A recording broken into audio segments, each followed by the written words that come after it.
देखो बच्चों, पिछली जो क्लास अपनी थी उस क्लास में अपने पढ़ लिया था कि जो सोलिबिलिटी सॉलिड की इन लिक्विड के अंदर कि जो ठोस हैं वो द्रव्य के अंदर किस प्रकार से घुलते हैं, इसके बारे में अपने चर्चा कर ली थी पूरी। और आज जो पढ़ने वाले हैं वो अपना टॉपिक है solubility of gases in liquid. क्या कहेंगे? गैसों की द्रव्य में विलेयता। आज का टॉपिक क्या है? गैसों की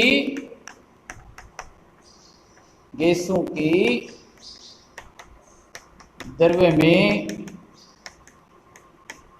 विलेयता। गैसों की द्रव्य में विलेयता। देखिए, अधिकांश जो गैसें होती हैं, जो गैसें हैं वो क्या होती हैं? जल ले लो या कोई अन्य द्रव्य है,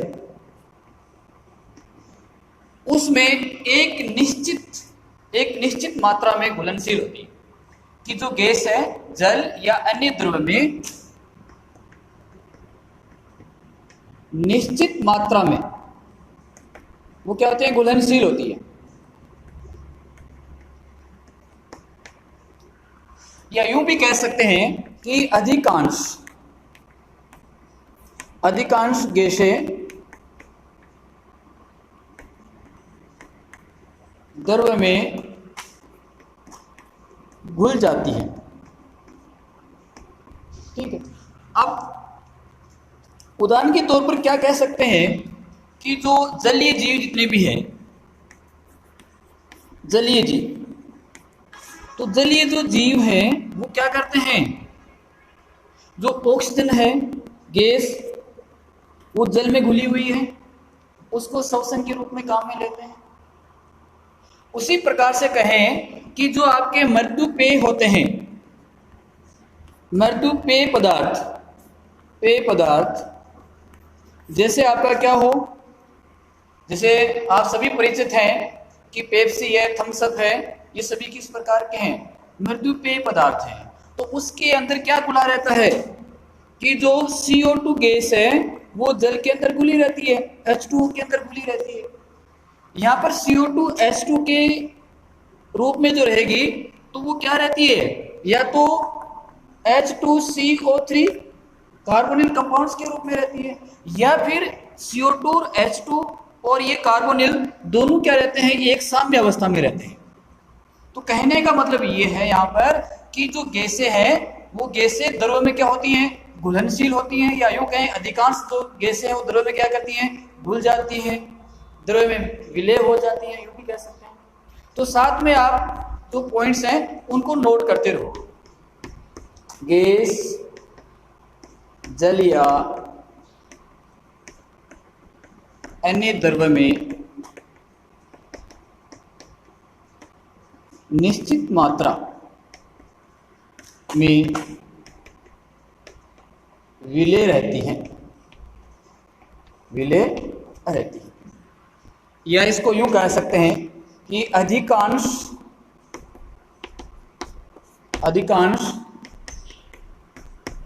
गैसें द्रव्यों में घुलनशील होती हैं। अधिकांश गैसें द्रव्यों में घुलनशील होती हैं। अब गैसों की द्रव्यों में जो विलेयता होती है, गैसों की द्रव्यों में जो विलेयता होती है उसको अपन यहाँ पर जो पढ़ेंगे वो मोल प्रभाज के रूप में पढ़ेंगे। और मोल प्रभाज के रूप में जो अपना पीछे वाला वीडियो था उसमें अच्छी तरीके से इसके बारे में चर्चा कर चुके हैं कि मोल प्रभाज क्या होता है। तो अगला पॉइंट आप लिखना कि गैसों की द्रव्य में घुलनशीलता। क्या लिखोगे? गैसों की द्रव्य में विलेयता को किस रूप में? मोल प्रभाज, मोल फ्रैक्शन, जिसको किसके द्वारा डिनोट किया गया था? अक्स के द्वारा डिनोट किया गया था। तो मोल प्रभाज द्वारा व्यक्त किया जाता है, मोल प्रभाज द्वारा व्यक्त किया जाता है, व्यक्त किया जाता है। ये 3 लाइनें आप इसमें लिख लीजिए। इसके अलावा देखो एक चीज और है, उसके द्वारा भी जो गैसों की द्रव्य में विलेयता है उसको जाना जाता है, वह है अवशोषण गुणांक। गैसों की द्रव्य में विलेयता को किसके रूप में? अवशोषण, अवशोषण गुणांक के रूप में भी जाना जाता है, जाना जाता है। तो देखो किस रूप में जानते हैं गैसों की द्रव्य विलेयता को? एक तो किस रूप में जानेंगे? मोल प्रभाज के रूप में जानेंगे। किस रूप में जानेंगे? मोल प्रभाज के रूप में जाना जाएगा। दूसरा किस रूप में? अवशोषण गुणांक के रूप में उसको जाना जाता है। अब बात आपकी यहां पर निकल के ये आती है कि अवशोषण गुणांक क्या होता है, कि अवशोषण गुणांक क्या होता है। तो अवशोषण गुणांक की परिभाषा क्या होगी, इसको किस रूप में व्यक्त करेंगे अपन? तो अगला लिखो, अवशोषण गुणांक। अवशोषण गुणांक, देखो कोई भी जो गैस है, कोई भी जो गैस होगी, उस गैस की ml में जो आयतन है वो आयतन 1 ml जल में घुला हुआ हो, वो उसका क्या कहलाएगा? अवशोषण गुणांक कहलाएगा। कि किसी भी गैस की, क्या कहूंगा इसको, इसके बारे में, कि किसी भी गैस की ml मात्रा, ml मात्रा का मतलब यहां किससे लिया जाएगा? सेमी क्यूब से। किसी भी गैस की ml मात्रा, किसी भी गैस की ml मात्रा में आयतन, ml मात्रा में आयतन, में आयतन जो 1 ml जल में घुला हो, जो क्या कहें? 1 ml जल में घुला हो, वह उसका क्या कहलाता है? अवशोषण गुणांक कहलाता है। समझो इस चीज को। किसी भी गैस की ml में जो आयतन ले रहे हैं, कोई भी जो गैस है, उस गैस का सेमी क्यूब ले लो। यहाँ पर सेमी क्यूब में जो आयतन है, उस गैस का सेमी क्यूब में जो आयतन है वो 1 ml जल में कितना घुला हुआ है? 1 ml जल में कितना घुला हुआ है, वो क्या कहलाता है? उसका अवशोषण गुणांक कहलाता है। क्या कहलाएगा? अवशोषण गुणांक। ठीक है, तो क्या अवशोषण गुणांक हो गया कि किसी भी गैस की ml में आयतन, किसी भी गैस का ml में आयतन जो 1 ml जल में घुला हुआ हो, वो उसका क्या कहलाता है? अवशोषण गुणांक। तो गैसों की द्रव्य विलेयता को 2 रूप में जाना जाएगा। पहला रूप कौन सा जान सकते हैं अपन? मोल प्रभाज के रूप में जान सकते हैं। और अगले रूप में किस रूप में जाना जाएगा? अवशोषण गुणांक के रूप में जाना जाता है। आगे जो पढ़ना है वो ये कि जो गैसों की द्रव्य विलेयता है उसको प्रभावित करने वाले फैक्टर कौन कौन से हैं, वो कौन से कारक हैं जिसके कारण गैसों की द्रव्य में जो विलेयता है वो प्रभावित होती है। जिस प्रकार से अपने ठोस की द्रव्य विलेयता के कारक पढ़े थे, ठोस की द्रव्यता विलेयता के कारक पढ़े थे, उसी रूप में यहाँ पर गैस की द्रव्य में विलेयता के कारक हैं, उनको पढ़ना है। तो हेडिंग डाल दो अगले कि गैस की विलेयता को प्रभावित करने वाले कारक। क्या हेडिंग आ जाएगी? गैस की द्रव्य में विलेयता को प्रभावित करने वाले कारक। पूरी हेडिंग डाल दो साथ में। प्रभावित करने वाले कारक कौन कौन से कारक हैं? बड़ा ही इंटरेस्टिंग टॉपिक है ये तो गैस के लिए। इसमें अपन क्या पढ़ेंगे कि किस प्रकार से प्रभावित करते हैं और कौन सा एक लॉ है, कौन सा नियम है जिसके आधार पर अपन इसकी विलेयता को पूरी तरीके से समझा सकते हैं या बता सकते हैं। वो नियम काफी महत्वपूर्ण है। पहले इसके जो ऊपर वाले जो पॉइंट हैं वो पॉइंट को ले लेते हैं और उसके बाद में उस नियम की ओर आगे बढ़ते हैं। तो देखिए इसमें सबसे पहला जो कारक है वह है गैस की प्रकृति। गैस की प्रकृति कि गैस की जो प्रकृति है वो एक गैस की द्रव्य विलेयता को किस प्रकार से प्रभावित करती है। नेचर ऑफ गैसेस कि गैस की प्रकृति क्या है।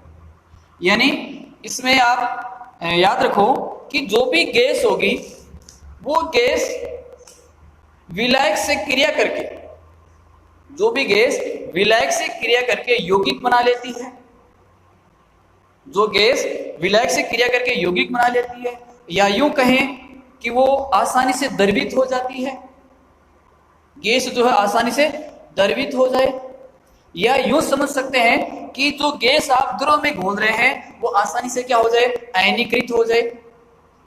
तीन बातें मैंने बताई। पहली क्या बताई, जो विलायक से क्रिया करके क्या बना ले, यौगिक बना ले। दूसरा, जो आसानी से द्रवित हो जाए। और तीसरी क्या बताई, जो आसानी से आयनीकृत हो जाए। ये जो गैसें हैं उनकी विलेयता विलायक में क्या होती है, अधिक होती है। चलो तीन कौन कौन सी बातें बताई। पहली बात क्या है कि जो गैस, लिख लो साथ में कि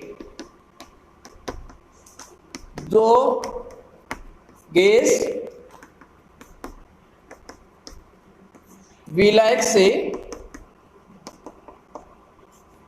आसानी से क्रिया करती है, जो विलायक से आसानी से क्रिया करती है, या जो आसानी से द्रवित हो जाती है, या जो गैस आसानी से द्रवित हो जाए, या तीसरी बात क्या बताई कि जो गैस आसानी से क्या हो जाए, द्रवित हो जाए, या जो गैस आसानी से आयनीकृत हो जाए, आयनीकृत हो जाती है, की विलेयता विलायक में अधिक होती है। वे विलायक में अधिक विलेय होती है, यूं कह सकते हैं, हो जाती है। वे विलायक में अधिक विलेय होती है।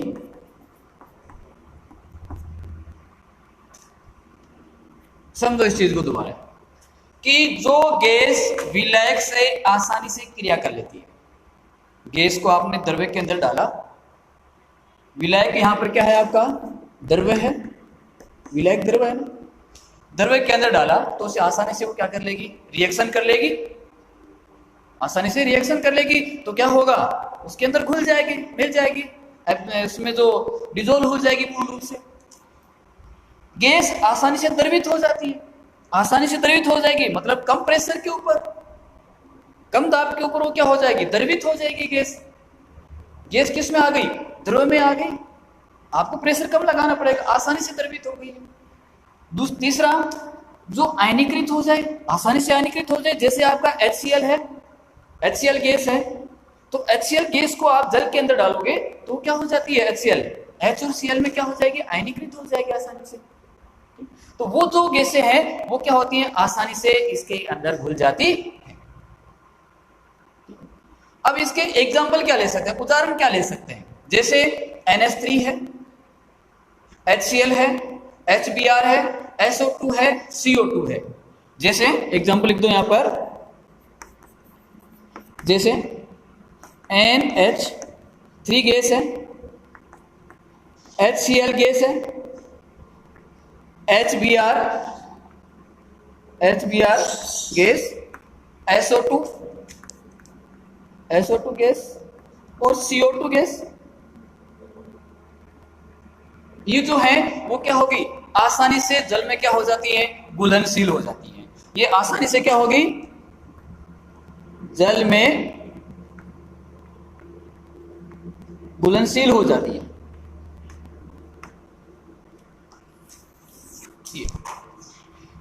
NH3, HCl, HBr, SO2, CO2 जल में आसानी से क्या हो जाती है, घुलनशील हो जाती है। अब यहाँ पर आपका एक कंसेप्ट निकल के आता है, एक प्रश्न बन जाता है कि ये आसानी से जल में घुलनशील क्यों हो जाती हैं, जल में आसानी से क्यों घुल जाती हैं, जबकि H2, N2O2 यहां लिख रहा हूं, जबकि H2, N2O2 ये जल में आसानी से नहीं घुलती हैं, जल में आसानी से नहीं घुलती हैं। अब इसका क्या कारण हो सकता है, आसानी से नहीं घुलती हैं, आसानी से नहीं, इसका क्या कारण है? देखिए, इसका कारण यह है कि ये जो गैसें हैं, इन गैसों को जब आप जल के अंदर डालोगे या द्रव्य के अंदर डालोगे तो उस समय क्या होगा कि इनके बीच और जल के बीच, इनके बीच और जल के बीच या तो हाइड्रोजन बंध बन जाता है या फिर वान डेर वाल्स बंध बन जाता है। देखो यहां पर कहा जल में घुलनशील हो जाती है, आसानी से घुल जाती है, तो इसका कारण क्या हो गया कि इन गैसों को जब आप जल के अंदर घोलोगे तो वो क्या करती हैं, हाइड्रोजन बंध या वान डेर वाल्स बंध का निर्माण कर लेती है। उस हाइड्रोजन बंध और वान डेर वाल्स बंध के कारण ये आसानी से घुल जाती है। अब देखो हाइड्रोजन बंध कैसे बनता है उसको मैं बता देता हूं यहां पर, ठीक है, इसको मैं स्पेस करने के लिए मिटा रहा हूं।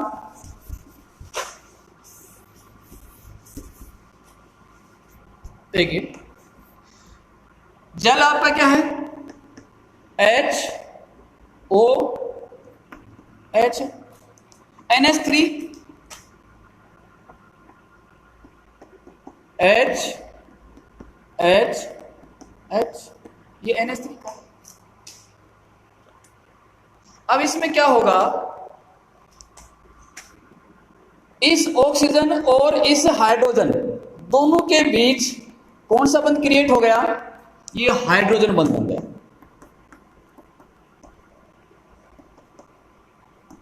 हाइड्रोजन बंध, हाइड्रोजन बंध को किसके द्वारा दर्शाते हैं, डैश डैश के द्वारा इसको दर्शाया जाता है। दोनों के बीच कौन सा बंध क्रिएट हो गया, हाइड्रोजन बंध। और इस हाइड्रोजन बंध क्रिएट होने से क्या कह सकते हैं कि ये आसानी से जल में क्या हो जाती है, डिजोल्व हो जाती है, आसानी से जल में घुल जाती है। तो याद रखना कि ये जो गैसें हैं वो आसानी से जल में घुल जाएंगी, जबकि ये जो होती हैं ये आसानी से नहीं घुलती हैं, ये आसानी से नहीं घुलती है क्योंकि ये इस प्रकार के कोई क्रिया नहीं करती हैं। या यूं भी कह सकते हैं इसको, एक दूसरी चीज कि जैसे हमने ठोस में कहा था ना, ठोस की विलेयता में कि समान समान को घोलता है, क्या कहेंगे, समान समान को घोलता है, या ध्रुवीय ध्रुवीय के अंदर आसानी से घुलेगा और अध्रुवीय अध्रुवीय के साथ आसानी से घुलेगा।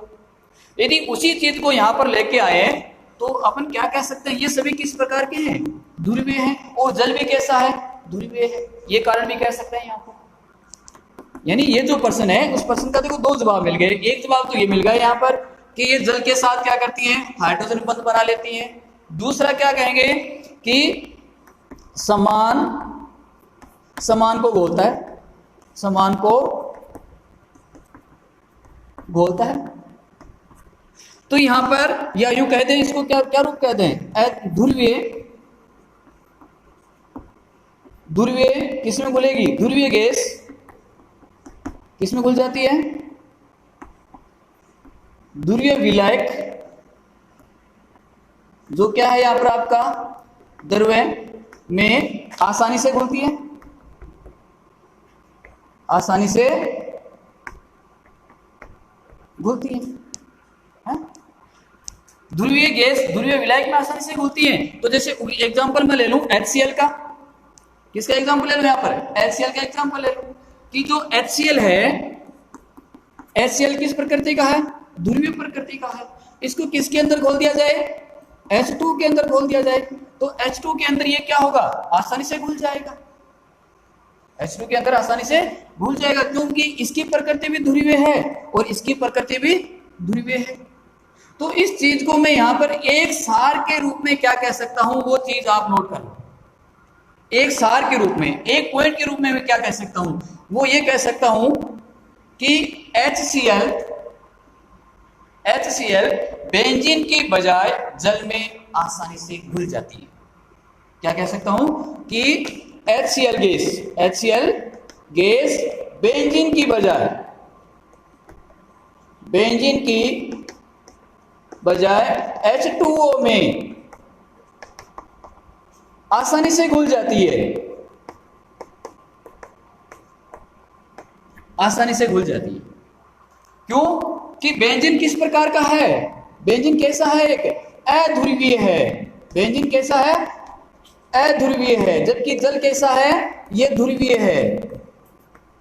ठीक है, तो अगली बात याद रखना कि समान समान को घोलता है, ध्रुवीय के अंदर ध्रुवीय घुलेगा और अध्रुवीय के अंदर अध्रुवीय घुलता है। तो यहां पर ये जो आपके हैं H2N2O2, इनकी क्या बताई, जल में घुलनशीलता कम है, लेकिन इन्हीं को यदि आप एल्कोहल में घोलें, C2H5OH एल्कोहल में घोलें, तो ये आसानी से घुल जाती हैं, आसानी से घुल जाती है।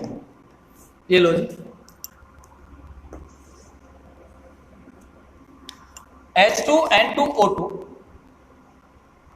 जल में आसानी से नहीं घुलती है, लेकिन किस में आसानी से घुल जाएगी, C2H5OH में आसानी से घुल जाती है। तो पहला कंसेप्ट क्लियर हुआ कि गैस की प्रकृति है वो किस प्रकार से विलेयता को प्रभावित करती है या प्रभावित होती है। चलो उतारो, नोट करो इसको।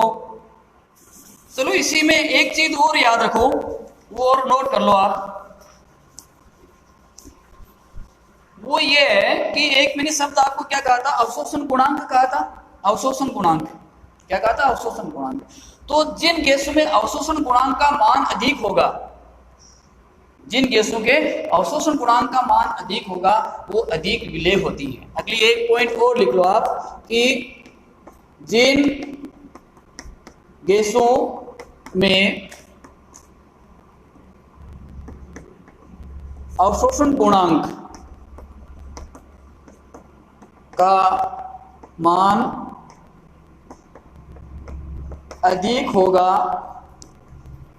वे आसानी से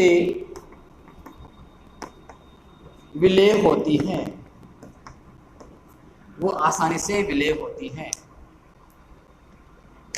तो यहां पर एक लाइन आपको लिखा देता हूं, अवशोषण गुणांक के आधार पर विलेयता का क्रम, अवशोषण गुणांक के आधार पर विलेयता का क्रम, विलेयता का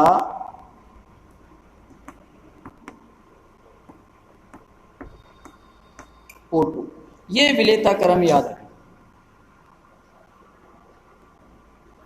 NH3, HCl, SO2, H2S, CO2 और O2, ये इनके विलेयता का क्रम है। ये क्रम किस आधार पर है, उसके अवशोषण गुणांक के आधार पर इसको लिया गया है। चलो तारो, नोट करो इसको।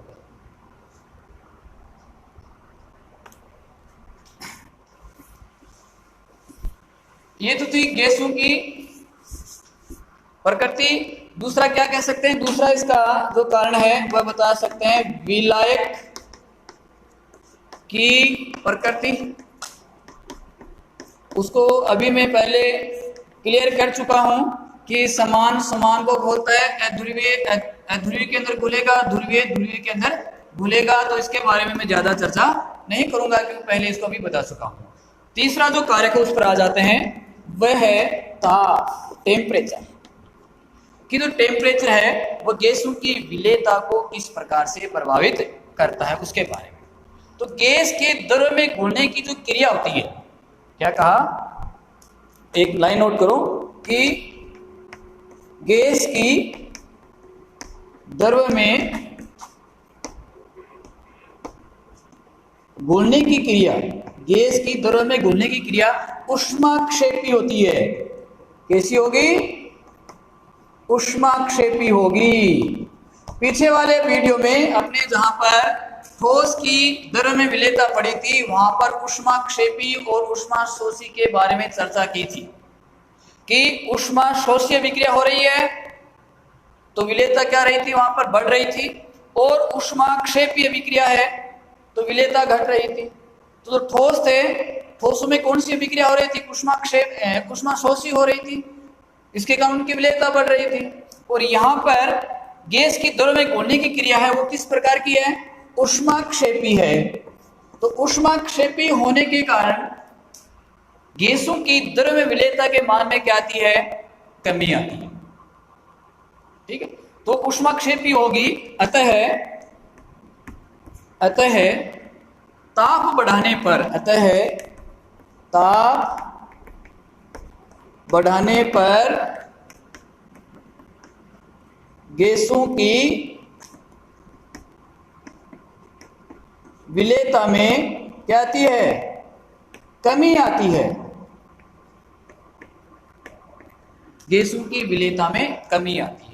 अब इसको अपन इस रूप में पढ़ सकते हैं कि गैस है वो क्या हुई है? द्रव के अंदर घुली हुई है। ठीक है, अब जैसे ही आप उस द्रव का ताप बढ़ाओगे, टेम्परेचर बढ़ाओगे, तो क्या होगा? गर्म करने पर जो द्रव के अंदर जो गैस है वो क्या हो जाएगी? अपना स्थान छोड़कर कहां चली जाती है? बाहर चली जाती है, बाहर निकल जाती है। यानी जैसे ही आपने, जैसे व्यवहारिक जीवन में आप लेके देखो कि जब जल को गर्म किया जाता है, जल को गर्म करते हैं, तो जैसे आपने उसको गर्म करना प्रारंभ किया तो क्या वो तुरंत गर्म हो जाता है क्या? नहीं होता है। पहले उसमें क्या होते हैं? छोटे छोटे, आपने गौर से देखा होगा, छोटे छोटे उसमें बुलबुले निकलते हैं। छोटे छोटे उसमें क्या करते हैं? क्या होते हैं? बुलबुले निकलते हैं। वो जब बुलबुले गैस के रूप में हैं, वो क्या हो रहे हैं? बाहर निकल रहे हैं। वो जब बाहर निकल जाएंगे तो उसके बाद वो जल क्या होगा? गर्म होना प्रारंभ होगा। तो गैस बाहर निकल रही है, इसका मतलब क्या हुआ कि तापमान बढ़ाया तो उसकी जो विलेयता है उसमें क्या आ रही है? कमी आ रही है। उसकी विलेयता में क्या आ रही है? कमी आ रही है।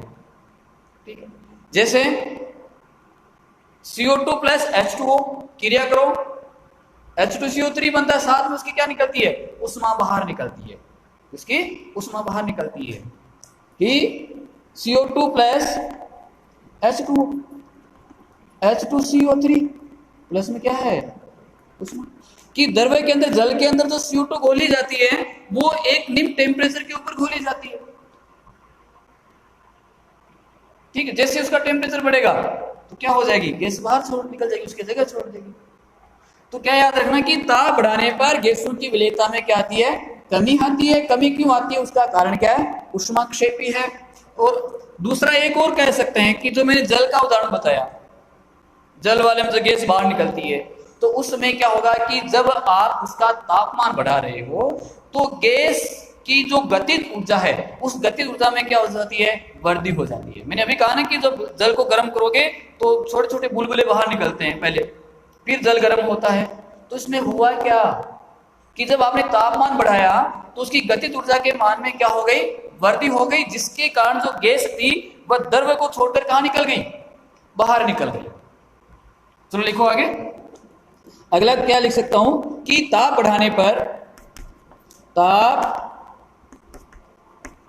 बढ़ाने पर गैसों की गतिज ऊर्जा बढ़ती है। गैसों की गतिज ऊर्जा बढ़ती है, जिससे होगा क्या? जिससे गैस द्रव से क्या हो जाएगी? बाहर निकल जाती है। बाहर निकल जाती है। ये चीज आपको याद रखनी है इसमें। तो ताप दो प्रकार से प्रभावित हो गया कि एक किस प्रकार की अभिक्रिया होती है? ऊष्माक्षेपी होती है। ऊष्माक्षेपी होने से विलेयता में क्या आएगी? ताप बढ़ाने पर कमी आती है। दूसरा उदाहरण क्या दे सकते हैं कि ताप बढ़ाने पर गतिज ऊर्जा में क्या हो जाती है? वर्दी हो जाती है। ये जो प्रश्न है आपका कई बार बोर्ड परीक्षाओं में पूछा जा चुका है कि ताप बढ़ाने पर गैसों की विलेयता पर क्या प्रभाव पड़ता है। तो जवाब क्या आ गया कि ताप बढ़ाने पर विलेयता में कमी आती है, क्योंकि ये जो अभिक्रिया होगी या क्रिया होगी वो कैसी अभिक्रिया होगी? ऊष्माक्षेपी अभिक्रिया होगी, ऊष्माक्षेपी। दूसरा कारण ये दे सकते हैं कि ताप बढ़ाने पर गैसों की गतिज ऊर्जा बढ़ जाती है, जिससे गैस द्रव्य से बाहर निकल जाती है। ये दो कारक है, उसको याद। अब ये तो हो गया कि विलेयता घटती है, लेकिन इसके भी कुछ क्या है? अपवाद हैं। इसके भी कुछ अपवाद हैं। तो यहां पर अपवाद क्या है वो आप नोट करो। इसका अपवाद क्या है? अपवाद हाइड्रोजन गैस और हीलियम गैस दोनों ऐसी गैसें हैं कि जिनका तापमान बढ़ाओगे तो उसकी विलेयता बढ़ती है। अपवाद क्या है? H2 है He गैस की विलेयता ताप बढ़ाने पर बढ़ती है, ताप बढ़ाने पर बढ़ती है। क्यों बढ़ेगी? इसका कारण भी साथ में होना चाहिए। क्यों बढ़ेगी? क्योंकि इसकी जो अभिक्रिया होगी किस प्रकार की हो जाएगी? ऊष्माशोषी अभिक्रिया हो जाएगी। क्योंकि इनकी जो क्रिया होगी, इनकी क्रिया कैसी होगी? ऊष्माशोषी प्रकार की होगी, ये लो। ऊष्माशोषी होने पर उसकी जो विलेयता है वो तापमान बढ़ाने पर क्या हो जाती है? बढ़ जाती है। ठीक है, उतार लो, नोट करो। चौथा पॉइंट क्या लिखोगे? विलायक में अन्य पदार्थ की उपस्थिति, विलायक में अन्य पदार्थ की उपस्थिति। कि जो आपने विलायक लिया, उस विलायक में जो आपका गैस और द्रव्य दोनों घुला हुआ है, विलयन बन गया, उसके अंदर अन्य कोई दूसरा पदार्थ यदि आपने डाल दिया, कोई विद्युत अपघट्य पदार्थ है या कोई कार्बनिक पदार्थ है, तो ऐसा पदार्थ है वो गैसों की विलेयता को क्या कर देता है? कम कर देता है। क्या कहेंगे? लिख लेना कि विलायक में यदि विद्युत अपघट्य पदार्थ या कार्बनिक पदार्थ, क्या कहेंगे? कार्बनिक पदार्थ की उपस्थिति गैसों की विलेयता को घटाती है, विलेयता को घटाती है। चलो बेटा जी, इसमें इतना याद रखना है कि विलायक में यदि विद्युत अपघट्य पदार्थ कार्बनिक पदार्थ की उपस्थिति गैसों की विलेयता को घटा देती है। नोट कर लो। दूसरा पदार्थ मिलाया, विलेयता कम हो जाएगी। अब अगला जो महत्वपूर्ण जो टॉपिक है वह है दाब का प्रभाव। दाब का प्रभाव गैसों की विलेयता को जो सबसे अधिक प्रभावित करता है, गैसों की विलेयता को सबसे अधिक जो प्रभावित करता है वह कारक कौन सा है? उसका दाब है। कौन सा होगा? दाब होगा। तो क्या कह सकते हैं हम, क्या नोट कर सकते हैं? लिख दो, गैसों की विलेयता को, गैसों की विलेयता को सबसे अधिक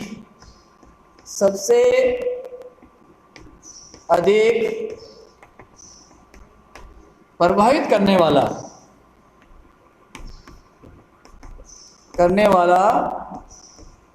कारक क्या है? दाब है। कि दाब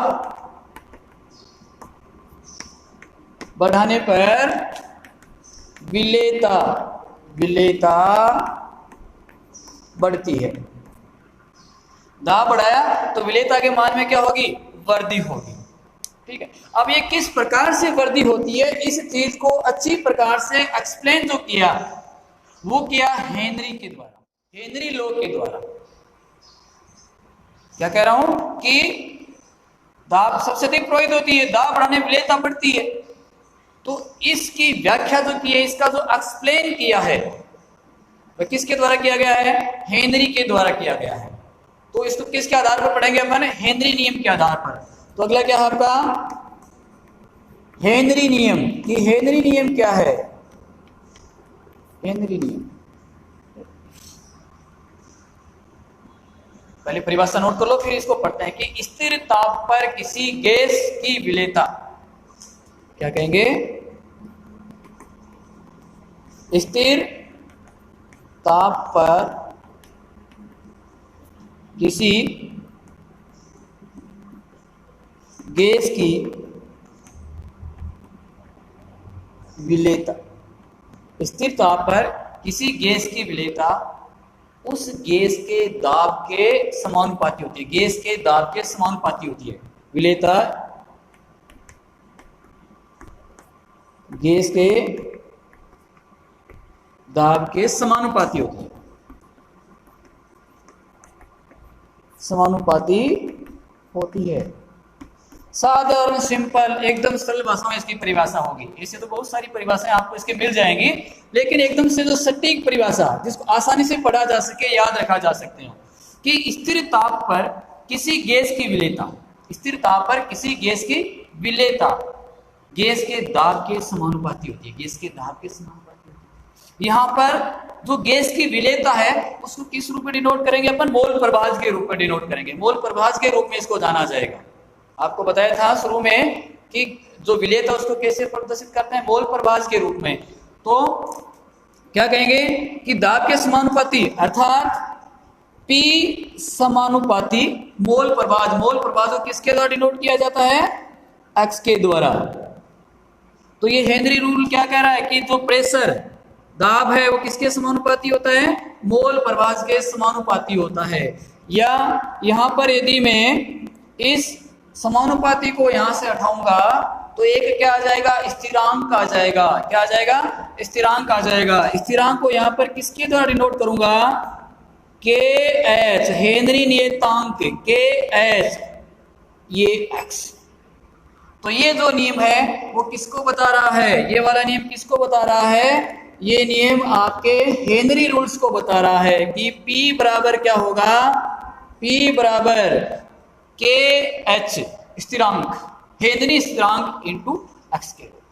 अब यहां पर देखो कि P क्या है, के एच क्या है, एक्स क्या है। एक्स यहां पर क्या है? मोल प्रभाज। किसके मोल प्रभाज है? गैस के मोल प्रभाज। यानी एक्स यहां पर क्या है? एक्स, एक्स डिनोट करूं तो एक्स यहां पर क्या आ जाएगा? एक्स बराबर गैस के मोल प्रभाज, गैस के मोल प्रभाज। और जो के एच है, के एच क्या कहलाएगा? हेनरी नियतांक या स्थिरांक, हेनरी स्थिरांक। ये क्या कहलाएगा? हेनरी स्थिरांक। और P क्या है? P आपका प्रेशर है, जो दाब है वो है। ठीक है, ये इतनी चीज आपको याद रखनी है। फिर आगे इसको देखते हैं। P समानुपाती x की जो मोल प्रभाज है उसकी क्या होती है? समानुपाती होती है। स्थिरांक को उठाया तो क्या आ गया? P बराबर के एच एक्स। यहाँ पर x क्या है? के एच क्या है?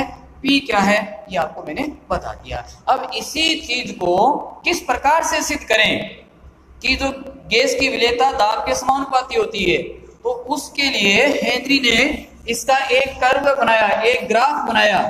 इस ग्राफ के द्वारा इस चीज को आसानी से समझा जा सकता है। इसको मिटा रहा हूं, फिर वापस नोट करेंगे। चलो, क्या बताया? हेनरी नियम क्या कहता है? नोट करो दोबारा। यहाँ पर हेनरी नियम वो आपको कहेगा P समानुपाती x या P बराबर के एच एक्स। ये क्या था, हेनरी रूल्स है। गणितीय रूप इसका हो गया, परिभाषा पहले नोट कर चुके हैं। अब इसको यदि कर्व के आधार पर समझें तो मान लें कि ये आपका है एक्स एक्सिस और ये है वाई एक्सिस। एक अक्ष पर क्या ले लें, इसके मोल प्रभाज ले लें, और एक पर क्या ले लें, उसका प्रेशर। यानी किसके बीच संबंध दर्शाना है आपको, मोल प्रभाज और पी के बीच, प्रेशर के बीच दर्शाना है। तो यहां पर क्या ले लें, उसके एक्स मोल प्रभाज, और यहां पर क्या ले लें, प्रेशर। कितना प्रेशर उस पर डाल रहे हैं, क्या ले लिया जाए, प्रेशर पी ले लिया जाए। P का यहां पर मात्रक क्या हो जाएगा, P का मात्रक यहां पर क्या ले, इकाई क्या ले लें, टोर। क्या ले लें, इसकी टोर, इसकी इकाई ले लेते हैं। यहां पर अक्ष की इकाई, क्या अक्ष का कोई मात्रक होगा, क्या अक्ष का कोई मात्रक होगा ना, कोई मात्रक नहीं, क्योंकि अक्ष को अपने किस रूप में जाना है, उसकी कणों की एक संख्या के रूप में जाना है कि कितने इसके संख्या उपस्थित कितनी है, कण कितने उपस्थित है, उसको हमने जाना है। तो ये अक्ष की कोई इकाई नहीं होगी। अब मान लेते हैं कि जो प्रेशर है वह कितना है, प्रेशर नोट इसमें कर लेते हैं। मान लिया ये आपका कितना था, 0 था, यहाँ पर ये 200 है, 400 है, 600 है, 800, ये प्रेशर है। इसी प्रकार से इधर क्या ले लेते हैं, इसके मोल प्रभाज ले लेते हैं। ये मान लिया कि 0.01 है, ये 0.02 है, ये आपका 0.03 है, 0.04, 0.05, इस प्रकार से। अब नियम क्या कह रहा है कि प्रेशर है वो किसके समानुपाती है, एक्स के समानुपाती है। मतलब क्या होना चाहिए, एक स्ट्रेट रेखा, एक सीधी रेखा हमें यहाँ पर प्राप्त होनी चाहिए। तो यहाँ पर अपन देखेंगे तो ग्राफ के रूप में आपको क्या मिलेगा, एक ऐसे सीधी रेखा प्राप्त होगी ये। तो यहाँ पर क्या होगा, इस प्रकार से कि क्या देख रहे हो आप कि जैसे जैसे प्रेशर बढ़ा रहे हो तो मोल प्रभाज के मान में क्या हो रही है, वृद्धि हो रही है, आपको स्ट्रेट रेखा, सीधी रेखा प्राप्त हो रही है इस प्रकार से। तो ये है आपका हेनरी रूल्स के द्वारा प्रदर्शित करने वाला ग्राफ। अब यहां पर देखो क्या बात निकल कर सामने आती है कि के एच का मान यदि आप बढ़ाते हो तो तापमान बढ़ाने पर वो क्या हो जाता है, बढ़ जाता है के एच। यहां पर इसी को यदि हम प्रदर्शित करें, इसी को देखो, ये चीज जो है उसमें यदि मैं क्या ले लूं, गैस के मोल प्रभाज ले लूं, क्या ले लूं, एक्स। इसी को देखो, इसी को कैसे प्रदर्शित करें, एक्स बराबर ले लिया जाए तो ये क्या आ जाएगा, P बटा के एच, P बटा के एच। के एच यहाँ पर क्या आपका उसका हेनरी स्थिरांक है कि हेनरी स्थिरांक का मान कम होगा तो मोल प्रभाज के मान क्या होंगे, ज्यादा होंगे, मोल प्रभाज के मान ज्यादा होंगे। एक्स बराबर P के एच, मोल प्रभाज के बराबर ये मान आ जाएगा। तो क्या नोट कर सकते हो यहाँ पर कि के एच का मान ताप बढ़ाने पर बढ़ता है। एक चीज नोट कर लो यहाँ पर कि के एच का मान ताप बढ़ाने पर बढ़ता है, ठीक है, ताप बढ़ाने पर बढ़ता है। और जिन गैसों में पीएच का मान कम, केएच का मान कम होता है उसकी विलेयता भी क्या होगी, अधिक होगी। दूसरा पॉइंट क्या नोट करना, जिन गैसों की केएच का मान कम होगा विलेयता अधिक होगी, विलेयता अधिक होगी, ठीक है। जिन गैसों की केएच का मान कम होगा उसकी विलेयता भी अधिक होगी। और यहां पर एक चीज और नोट कर लेना कि केएच की इकाई क्या होगी, केएच की इकाई क्या होगी, यहां पर केएच की इकाई, केएच की इकाई यहीं से निकाल देते हैं। हेनरी स्थिरांक की इकाई, इसका मात्रक क्या होगा, देखो अक्ष का कोई मात्रक है क्या, अक्ष का मोल प्रभाज का कोई मात्रक नहीं होता है। तो क्या आ जाएगा, P बराबर के एच, P बराबर के एच। मतलब कि जो के एच की इकाई होगी वो किसकी इकाई है, प्रेशर दाब की इकाई है, वही दाब की इकाई है, क्योंकि अक्स का कोई इकाई है नहीं। तो क्या कह सकते हैं कि जो दाब की इकाई होगी वही किसकी इकाई होगी? प्रेशर की इकाई होगी। इकाई क्या होगी? नोट कर लेना, जो दाब की इकाई है वही किसकी है? के एच की इकाई होगी। ये इतनी चीजें आपको बेटा याद रखनी है, इकाई होगी। ठीक है, तो ये था हेनरी रूल्स। अच्छी तरीके से इसका गणितीय रूप, परिभाषा और डायग्राम है आपको याद रखना है, क्योंकि इससे संबंधित जो परीक्षा में प्रश्न है वो आपसे पूछे जाते हैं। ठीक है, अब अगला जो टॉपिक अपना रहेगा वो हेनरी रूल्स की सीमाएं क्या है। हेनरी रूल्स की सीमा क्या है और हेनरी रूल का जो नियम है हेनरी, उस नियम का दैनिक जीवन में क्या उपयोग है, ये जो अपन पढ़ेंगे वो नेक्स्ट क्लास में पढ़ेंगे। तो उम्मीद करता हूं कि आज की जो क्लास है आपको जरूर समझ में आएगी। कमेंट्स करके जरूर बताना कि आपकी क्लास है वो कैसी लगी।